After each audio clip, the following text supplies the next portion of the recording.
Mas aquele que beber da água que eu lhe der, nunca mais terá sede. Pelo contrário, a água que eu lhe der será nele uma fonte a jorrar para a vida eterna. A mulher lhe disse: Senhor, quero que me dê essa água para que eu não mais tenha sede, nem precise vir aqui buscá-la. Jesus disse: vá, chame o seu marido e volte aqui. Ao que a mulher respondeu: não tenho marido. Então Jesus disse: você tem razão ao dizer que não tem marido, porque já teve 5 e esse que agora tem não é seu marido. O que você disse é verdade. A mulher então lhe disse: agora eu sei que o Senhor é um profeta. Nossos pais adoraram nesse monte, mas vocês dizem que em Jerusalém o lugar onde se deve adorar. Jesus respondeu: mulher, acredite no que eu digo. Vem a hora que nem neste monte nem em Jerusalém vocês adorarão o Pai. Vocês adoram o que não conhecem.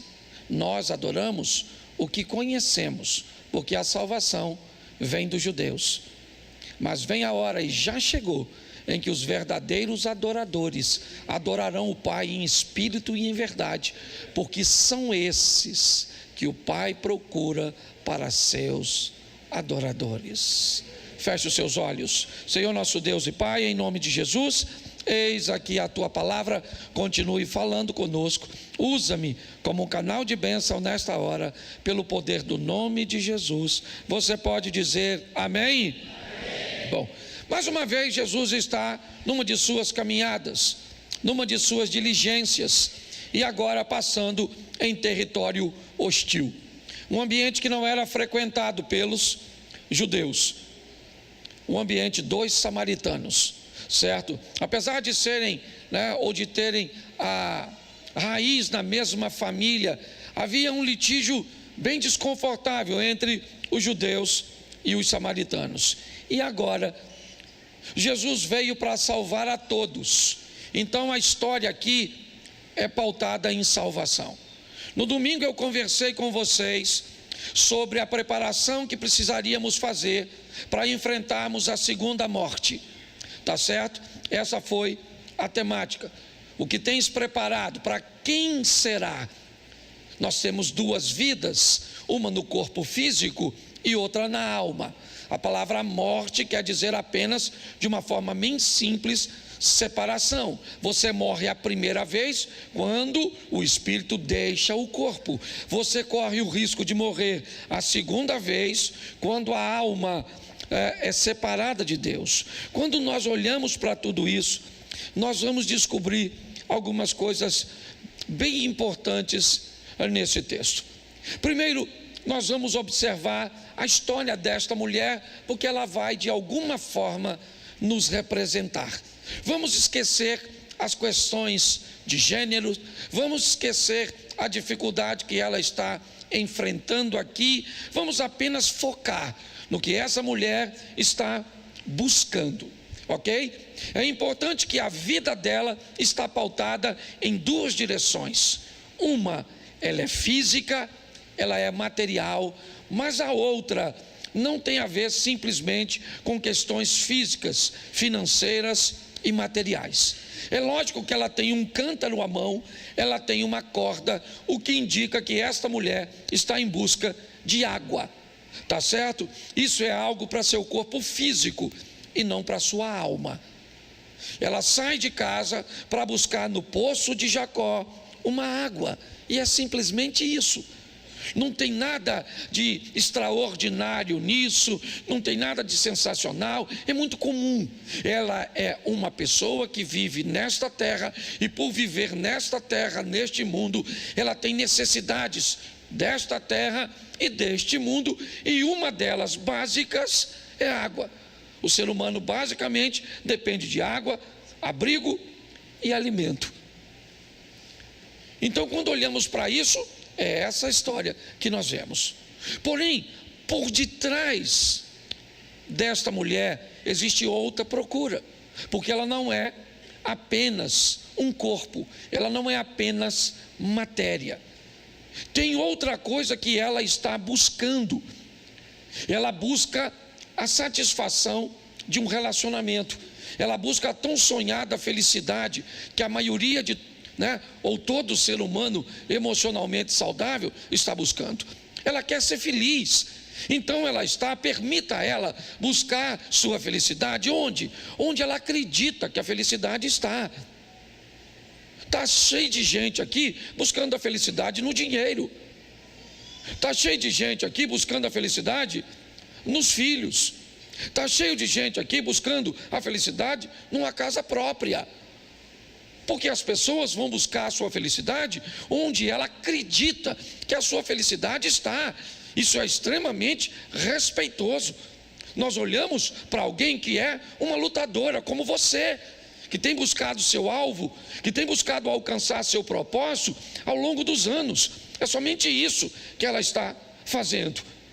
A única questão é que ela procura os seus relacionamentos ou a sua felicidade num ambiente ilícito, se relacionando ou achando que um homem pode entrar na sua vida e fazê-la feliz.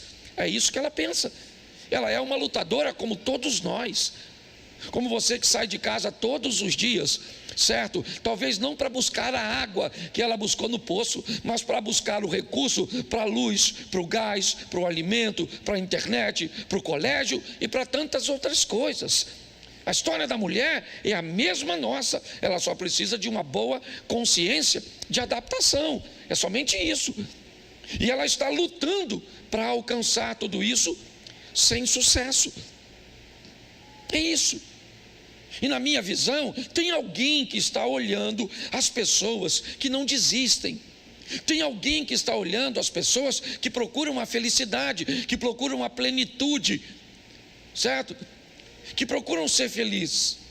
Está certo. Quando esse alguém olha para tudo isso, ele tem um mensageiro neste mundo. Ele enviou seu filho. E seu filho vai ser destinado a ter um encontro com esta mulher. Não é nada apropriado, diga-se de passagem. Primeiro, porque é uma abordagem a uma mulher. Isso já era algo, que não era muito recomendado. Segundo, ela era uma samaritana. Então Jesus vai quebrar, alguns protocolos, vai quebrar alguns estigmas, algumas coisas, para chegar até esta mulher. Por quê? Porque ela está procurando aquilo que ele pode oferecer. Ela está em busca do que ele tem para dar.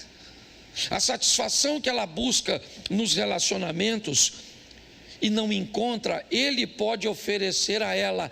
E mais, ele pode dar a ela acesso à salvação.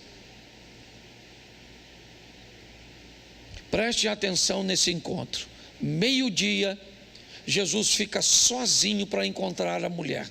Seus 12 discípulos vão a Sicar, um pequeno lugarejo de Samaria, para comprar comida. Ele senta próximo do poço quando ela vem para tirar a água. É só isso que ela quer. É a água, tá certo? E essa outra parte da alma, de suas emoções, ela continua tentando resolver. Quando ela se aproxima do poço, Jesus a aborda, dando a ela uma vantagem extraordinária no diálogo. Jesus faz com que ela pense que ela está em vantagem. Quando Jesus diz que depende dela, ele põe ela em vantagem. Todas as vezes que você demonstra para outra pessoa que precisa dela, inevitavelmente essa pessoa se sente um pouco mais confortável. Então ele disse: você pode me dar de beber? E ela disse: como o Senhor, sendo judeu, me pede de beber a mim, que sou samaritana? Esse diálogo não deveria existir entre nós. E Jesus começa a conversar com ela e disse: mulher, se tu conheceras o dom de Deus e soubesse quem é o que te diz, dá-me de beber, você é que me pediria e eu te daria da água viva. Ela disse: o poço é fundo, moço, o senhor não tem com que tirar. És tu maior que o nosso pai Jacó, que bebeu ele mesmo deste poço, como também o seu gado? E Jesus volta a falar para ela: mulher, aquele que beber desta água tornará a ter sede. Note que ele está o tempo inteiro buscando falar com ela: eu não estou conversando com você sobre coisas terrenas. Eu não estou conversando com você sobre a água do poço. Eu não estou falando sobre o seu corpo. Eu estou falando sobre sua alma. Eu vim aqui para dar a você aquilo que você está procurando e não consegue achar em lugar nenhum. Você está tentando buscar na bebida? Tenta buscar no sexo livre, tenta buscar na comida, tenta buscar no dinheiro, nas compras, tente buscar nas viagens, tente buscar na formação acadêmica, tente buscar na gestação, tente buscar no casamento, tente buscar na igreja sem achar Cristo. Tente procurar o que vai fazer a sua alma plena em lugares errados, e você vai terminar como esta mulher, uma errante. Alguém que, apesar de fazer tantas coisas, de lutar, está batalhando, certo? Como alguém que esmurra o vento. Mas agora ela está diante de alguém, de um homem, é verdade. E pela primeira vez ela está diante de um homem que não quer seu corpo, um homem que não quer prazer com ela, um homem que quer dar a ela o que ninguém pode dar, o que ninguém pode oferecer. Mas é difícil para ela entender isso. Todos os homens que ela encontrou na vida sempre quiseram tirar dela alguma coisa. É lógico que ela se fecha. É lógico que ela não consegue entender. Apesar dele ser um estrangeiro, apesar dele ser um judeu, ele também é um homem. E ela já deve estar bem traumatizadinha, certo? Com a postura dos homens. Mas Jesus começa a explicar a ela o que ele quer lhe oferecer. Diz: aquele que beber desta água tornará a ter sede, porém aquele que beber da água que eu lhe der nunca mais terá sede, porque a água que eu lhe der vai fazer dentro dele um manancial que vai jorrar. Ele está dizendo para ela: querida, sua dependência, ela acabou. Se eu entro na sua vida, eu sou o suficiente para te fazer feliz.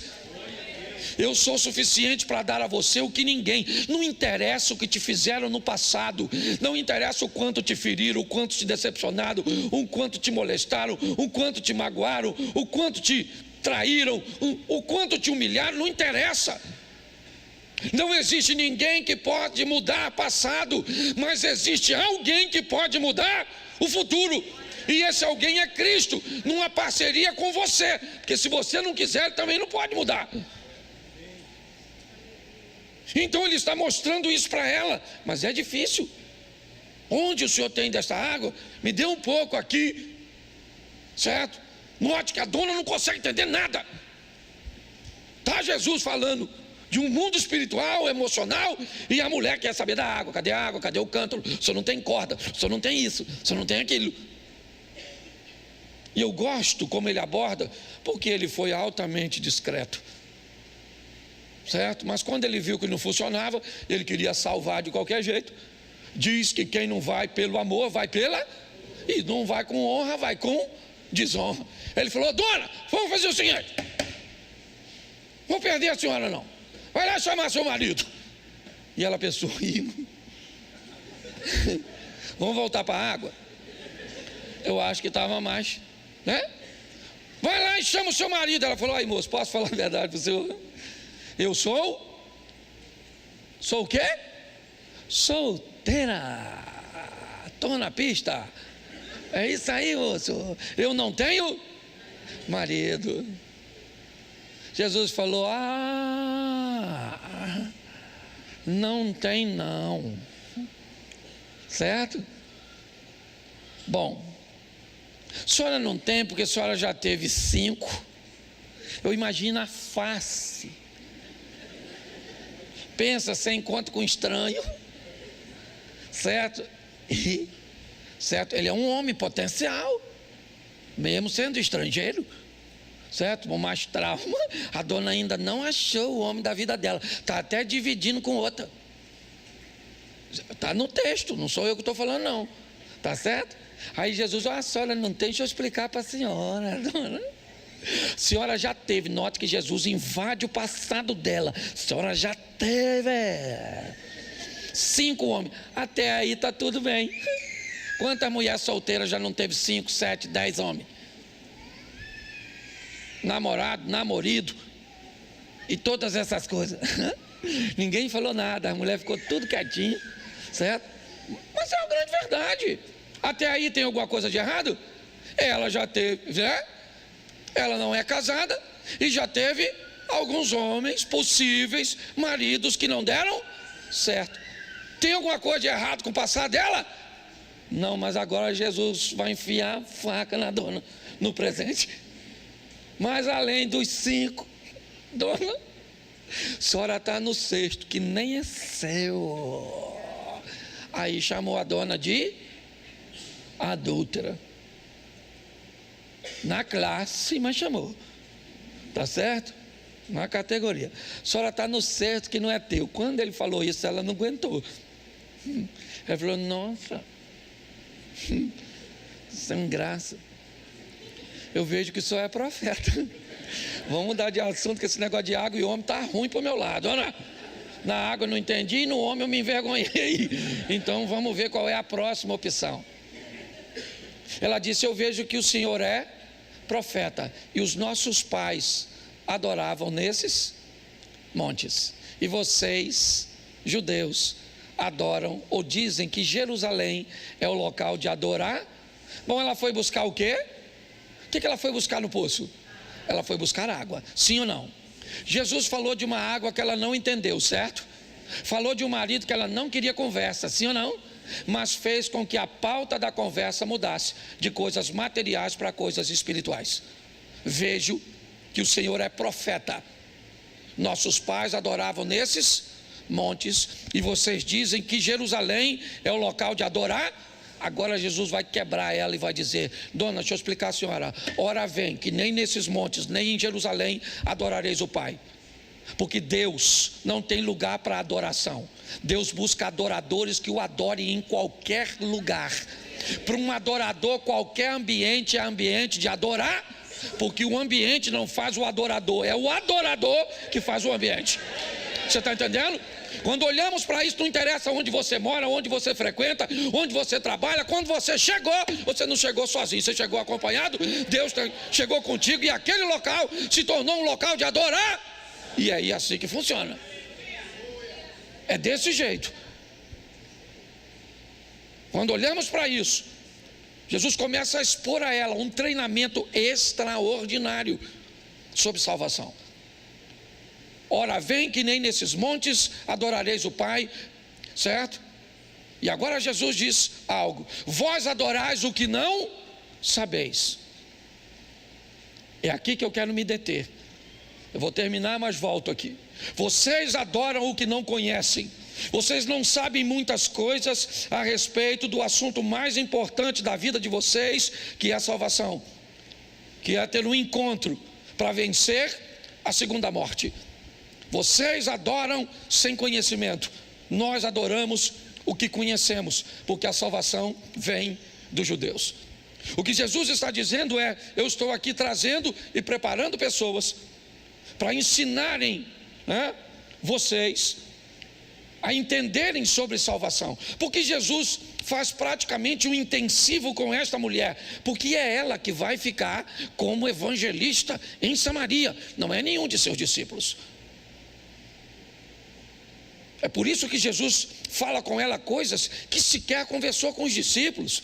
Uma conversa dessa, ora vem, que nem nesses montes, nem em Jerusalém adorareis o Pai. Talvez se essa frase fosse dita a Pedro, ele não teria reclamado de ter que ir conversar com Cornélio. Com Ananias, ele não teria restrições para ir até Paulo. Certo? Essa é a grande verdade. Mas Jesus está falando com ela de conhecimento. Hoje nós temos que lidar como pastores com pessoas que passam dezenas talvez centenas de horas por semana, escutando todo mundo, ouvindo todo mundo, é todo tipo de teologia, entendeu? É um apagão que vai vir, e estão cortando o cabo no ar, que todo mundo vai ficar. O pessoal chega na igreja, tudo. Que hora corta o cabo? Que hora? Sabe o que é isso? Eu aprendi uma coisa com o Padre Léo, falecido, né? Padre Léo da Missão Carismática, um dos maiores preletores que já ouvi na minha vida foi esse cara. E uma vez, certo, ouvindo uma palestra de Padre Léo, ele disse para mim, foi diretamente para mim, ali, sabe, eu peguei aquilo para mim: nunca diga vou assistir televisão, diga eu vou assistir programas de televisão, e selecione o que você vai assistir. Quem assiste tudo acaba não sabendo nada. Então, se você tem acesso à internet, cuidado, porque às vezes combater a quantidade de coisas que você escuta é difícil. E o sistema, ele é inteligente. O Lula falou uma frase extraordinária. Cara, como o cara pode ter um nível de sabedoria? Sabe o que ele disse essa semana agora? Que o Brasil não precisa investir em inteligência artificial, porque já tem gente demais inteligente no Brasil. Cara, eu fiquei assim, eu achei até que era a Dilma, eu fui ver de perto, porque eu achei fantástico, certo? A frase, pare e pense numa coisa desse tipo. O que acontece? As pessoas estão escutando tudo, sem avaliar praticamente nada, e nós temos 4 horas, 6 horas por semana para lutar contra tudo isso que você está ouvindo o tempo inteiro. É pouco tempo para a gente. Eu já estou querendo fazer culto todo dia no projeto começar. Aí eu não sei mais se nós vamos ser crente ou vamos ser da igreja. É ou não é? Porque vem tanto na igreja que você nem mais é crente. Você é da igreja. É assim que funciona. Então Jesus começa a conversar com essa mulher, sabe? E mostrar a ela a dificuldade de conhecimento que as pessoas estão tendo. A dificuldade de entender a respeito de um dos assuntos mais importantes de sua vida, que é a vida eterna. Então ele explica para ela que se ela vai se tornar uma adoradora, não interessa se é Samaria, se é Jerusalém, não interessa se é no Egito, se é na Babilônia, se é na Pérsia, certo? Não interessa, certo? Um verdadeiro adorador, ele é um adorador em qualquer lugar e pronto. Posso ouvir um amém? E aí ele fala sobre conhecimento, e agora ele diz o seguinte, ele diz, porque o Pai anda buscando verdadeiros adoradores, que o adorem em espírito e em verdade. Eu gosto dessa colocação por 2 coisas.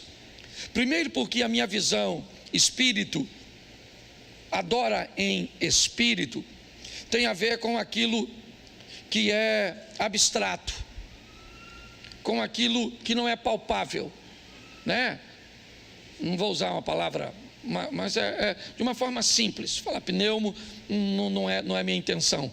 É o abstrato, é aquilo que não se pode ver, sabe? Não se pode palpar, não é material. Quando ele diz adora em verdade, me parece que a tônica é mostrar com aquilo que é visível, com suas obras, com seu tempo, com seu dinheiro, com aquilo que é mais concreto, certo? Mas ele diz que o verdadeiro adorador é aquele que consegue adorar, certo, de forma material, palpável, visível, com boas obras, mas que consegue também adorar em espírito, ok? Entendendo o que é oração, o que é jejum, o que são aquelas coisas que nós não temos como palpar, com a sensibilidade das coisas espirituais. Me parece que é isso que ele está querendo dizer. Só que ele me dá uma informação tão preciosa nesse texto, que ele diz que aquele que adora a Deus em espírito e em verdade, ele é alguém que Deus está procurando. E aí eu vou te dar uma dica que para mim, certo, tem funcionado. Não é um único modelo, diga-se de passagem, mas eu aprendi, certo, talvez, a lidar com ele para poder divulgá-lo. Você pode buscar a Deus, buscar-me-eis e me encontrareis, quando me buscardes de todo o vosso. Isso não é bíblico? Então existe um modelo de se relacionar com Deus. Que modelo é esse? O modelo da busca, da procura. Me procure nas madrugadas, certo? Nós temos ênfase a isso. Mas eu quero te oferecer um outro modelo, que também é muito bom e eficaz. Viva de tal forma que você se torne alguém que Deus está buscando. Se não está funcionando para você, pastor, eu estou procurando a Deus e não estou encontrando, então pare de procurar a Deus e se torne alguém que Deus está procurando, que se você não o achou, Ele vai achar você, pode ter certeza, certo? Se você teve dificuldade de encontrá-lo com esse modelo, talvez é simplesmente porque ele não é o seu. Entendeu? Talvez por isso você não achou, pastor, mas eu procuro a Deus, eu me dedico, eu procuro e não sinto, eu não vejo. Então pare de procurar a Deus e descubra quem é que Deus está procurando e torne-se alguém que Deus está procurando. Isso tudo ele está transmitindo a uma samaritana. É isso. E ela vai entender perfeitamente. Quando Jesus termina de explicar isso, não é Samaria nem Jerusalém. Olha só, vocês adoram o que não conhecem. No final, ela diz, mas nós estamos esperando o Messias. E aí Jesus diz para ela, eu sou o Messias, eu que estou falando contigo. Ela já sabe. Depois que ela já sabe quem é o Messias, já sabe que um adorador não tem lugar para adorar, e já sabe que Deus está buscando adoradores que o adorem em espírito e em verdade. Sabe o que ela fez com o cântaro d'água? O que ela fez? Largou na beira do poço e foi embora. Duas coisas essa mulher me indica. Primeiro, ela achou algo que não estava procurando, a água que Jesus Cristo oferecia. Segunda coisa que ela me diz, me espera que eu estou voltando. Prova disso é que eu deixei meu cântaro aqui, certo? É isso. Eu imagino os discípulos chegaram, talvez ela também deixou o cântaro, por quê? Porque talvez os discípulos também não tivessem recipiente para tirar a água, Jesus não tinha, ela mesmo falou, também pode ter sido, né? E ela vai, quando ela está indo, quem é que está vindo? Os 12 evangelistas, 12, entendeu? Estão vindo. O que eles estão trazendo? Comidinha. Eles foram a Sicar, sim ou não? Foram a Samaria. Eles falaram que Jesus Cristo salva lá? Sim ou não? Não, já falei isso aqui. Mas a mulher foi lá e falou para os caras assim, chegou lá no meio dos homens, imagino eu. Falou, aí rapaziada, eu vim lá do poço agora, deixei até meu cântaro que eu vou voltar lá. Mas eu acho que eu achei o Messias. Aí eu imagino a cara dos camaradas. Ô dona, com a vida que a senhora tem, a última pessoa que aparecer para a senhora era o Messias, tá? Ele não vai aparecer com gente da sua estirpe. A senhora não merece, porque tem gente que gosta de falar isso de nós. Tá? Porque você matava, você roubava, você se prostituía, você não era legal, você era isso, você era aquilo. Como é que o Jesus te aceitou? Menino, vai para o inferno que Jesus me aceitou, e vai você e dá lembrança para o Satanás e me deixa quieto. Não dá vontade de nós falar? A gente não fala, mas para e pensa. Ela chega lá e diz para aqueles homens, eu acho que eu encontrei o Messias. Ele me disse tudo. A minha cabeça pensa muita coisa esquisita. E eu acho que só foram lá porque um daqueles caras pegava a dona antes. Eu fico pensando que se não foi isso, porque ela falou assim, ó, me disse tudo quanto eu tenho feito. Os caras falaram, maluco, deve saber de mim. Agora deu ruim, certo? E ainda acusou o casado. Vai que Jesus encontra com a esposa dele e denuncia. Eu só sei de uma coisa: quando eles estão comendo, quem é que vem andando? A mulher, querida, a dona do cântaro. E o que é que ela está trazendo? O que discípulo nenhum trouxe: gente para ser salvo por Cristo. Olha que coisa interessante esse texto.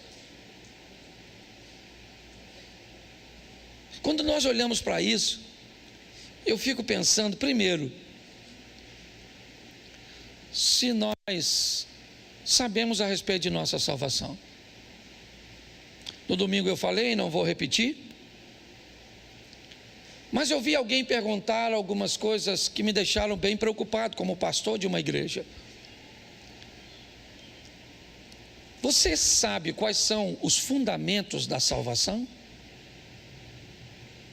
Se você, como membro do Projeto Recomeçar, fosse perguntado hoje por alguém lá fora, quais são os fundamentos da salvação para a fé que você professa? É importante esclarecer a você que, dependendo da escola que vai esclarecer esses feitos, isso pode se prolongar por 10 fundamentos, até 20 fundamentos. Você vai encontrar pessoas usando, certo, um número bem extenso, mas eu vou te dar 6, que para mim são suficientes, certo? Primeiro, para você mostrar às pessoas que conhece, ok, o caminho para ser salvo. Então eu separei 6 fundamentos da salvação, porque eu quero que esteja na ponta da língua da igreja. Que eu fico pensando, se alguém abordasse um membro da igreja que eu sou pastor e falasse sobre segunda morte e ele não soubesse, como vencê-la ele não soubesse, e perguntasse: você sabe os fundamentos da salvação, que são coisas básicas, ok? E a pessoa diria: não, eu não sei, ou se atrapalharia, e alguém perguntasse assim: quem é o seu pastor? Onde você caminha? Eu imagino a vergonha que nós seríamos. Então, se você gosta de anotar, eu acho que vale a pena você escrever, ou se você guarda, porque é fácil, e eu botei até numa sequência difícil de você esquecer, tá certo? Mas fundamentos da salvação. Primeiro, somos salvos mediante a fé. Então, o primeiro fundamento da salvação de um cristão é a fé. Sem fé é impossível agradar a Deus, e é necessário que aqueles que o buscam tenham fé. Segundo princípio da salvação é fácil. Se eu preciso ter fé, eu preciso depositá-la em um lugar. Então, o segundo fundamento da minha salvação é: em nenhum outro nome há salvação. E que nome é? Jesus Cristo. O segundo fundamento da nossa salvação é Jesus Cristo. O que Jesus fez para nos salvar? Derramou o quê? O seu sangue. O cordeiro que pagou com seu sangue uma dívida que não era dele. Então, o terceiro fundamento, certo, da nossa salvação é o quê? O sangue de Cristo, que nos purifica de todo o pecado. Bom, primeiro fundamento qual é? Segundo fundamento é? Terceiro fundamento é isso. Para alcançarmos isso, precisaremos de uma postura. Num discurso narrado por João Batista, quando diz: é chegado o reino de Deus, a mensagem dele veio dizendo o quê? Arrependei-vos. Arrependimento é o quarto. Para que eu acesse o sangue, é necessário que eu me arrependa. Com o arrependimento eu vou alcançar aquilo que só o sangue de Cristo pode nos dar referente ao pecado. O que é? O perdão. O quinto fundamento é o perdão. Eu tenho fé em Cristo, que derramou seu sangue, porque eu me arrependi, e por me arrepender eu fui perdoado. Sexto e último para nós aqui, se quiser estudar depois, fique à vontade para ampliar. Mas agora que eu fui perdoado, com o perdão eu me tornei justo. Justificação. Eu fui justificado. Quando Cristo me oferece o perdão, Ele me justifica e não há mais nenhuma condenação para aqueles que estão em Cristo Jesus. Porque fui perdoado, justificado, certo? Com o meu arrependimento, fui alcançado por seu sangue, o sangue do Cordeiro Imaculado de Deus, que me deu a fé que eu preciso para viver tudo isso. Isso Jesus está expondo a esta mulher.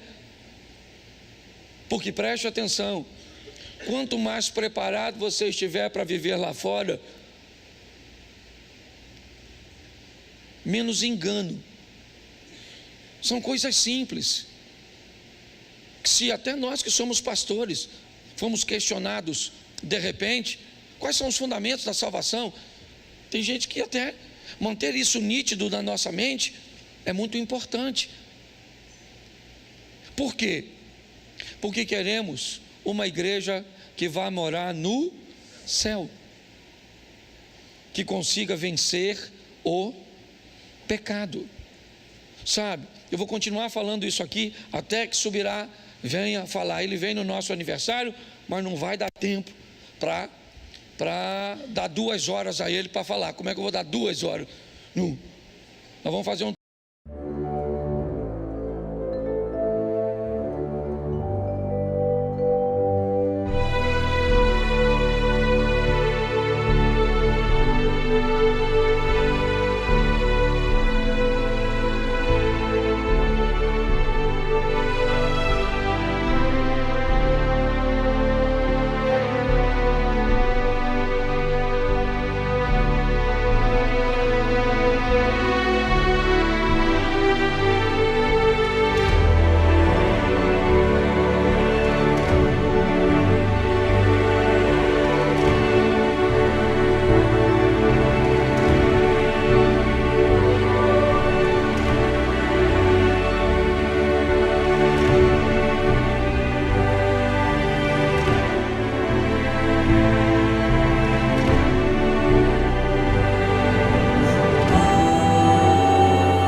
stars where your whispers take flight. Electrified emotions, they dance around my heart. In this digital garden where we never have to part. Shadows blend with colors as the beat sets me free. Every note a memory, every rhythm you and me. Echoes of you in synth waves, feel you near in the pulsing haze. It's such a world where we collide. You love the rhythm in my mind, in my mind. With the glow of city lights, our shadows intertwine in this kaleidoscope of love where the past and future align. With every step I take, I feel your presence strong. And this digital symphony where our hearts belong. Shadows blend with colors as the beat sets me free. Every note a memory, every rhythm you and me. Echoes of you in synth waves, feel you near in the pulsing haze. It's such a world where we collide. You love the rhythm in my mind, in my mind. And in silence between the beats I find your voice. In the flicker of the lights I see your choice. Together in this dream we'll never fade. In the echoes of our love we'll always stay.